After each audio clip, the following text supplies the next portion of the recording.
નમસ્કાર, હું હિમાંશુ બુચ. ઝેડ ટોકનો ત્રીજો એપિસોડ.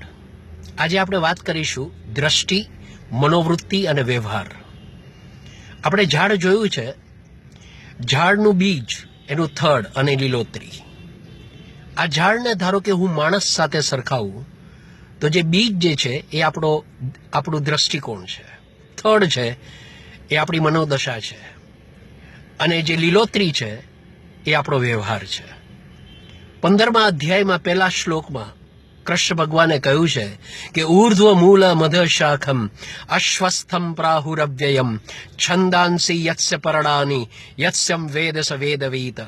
ઊર્ધ્વ મૂલ, ઊંધું ઝાડ એટલે મનુષ્ય. મૂળ ઉપર, શાખા નીચે. આપણું મગજ ઉપર છે. શરીર એટલે થડ, અને આપણો વ્યવહાર સમાજની અંદર છે.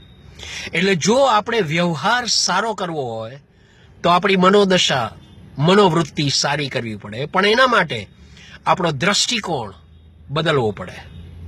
એટલે દ્રષ્ટિ, મનોવૃત્તિ અને વ્યવહાર. ધન્યવાદ.